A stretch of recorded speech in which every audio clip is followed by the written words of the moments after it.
હાલોલ તાલુકાના વિટોજ નજીક આવેલા ઈંટોના ભઠ્ઠા પર ગત રાત્રે સર્જાયેલા અકસ્માતમાં એક મજૂરનું મોત નિપજતા વિસ્તારમાં શોકની લાગણી ફેલાઈ છે.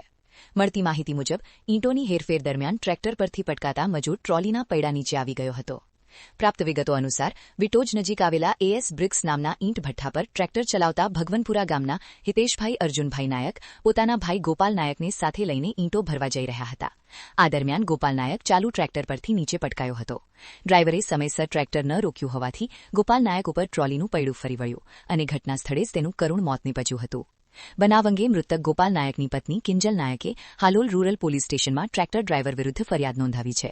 પોલીસે ફરિયાદના આધારે આરોપી ડ્રાઈવર હિતેશ નાયકને ઝડપી લઈને ટ્રેક્ટર જપ્ત કર્યું છે અને વધુ તપાસ હાથ ધરી છે. આ ઘટનાએ હાલોલ તાલુકાના ગ્રામ્ય વિસ્તારોમાં ચાલતા ઈંટોના ભઠ્ઠાઓમાં મજૂરોની સુરક્ષા અંગે ગંભીર પ્રશ્નો ઊભા કર્યા છે. ઘણા ભઠ્ઠાઓમાં મજૂરોની નોંધણી અને વીમા જેવી મૂળભૂત સુવિધાઓ આપવામાં આવતી નથી તેવી ફરિયાદો સામે આવી રહી છે. સાથે જ કેટલાક ભઠ્ઠાઓ જમીનનો હેતુ ફેરફાર કર્યા વગર ખેતીની જમીન પર ચલાવવામાં આવી રહ્યા હોવાના તેમજ ગુજરાત પ્રદૂષણ નિયંત્રણ બોર્ડની જરૂરી મંજૂરી વિના કામગીરી થતી હોવાના આક્ષેપો પણ ઉઠી રહ્યા છે.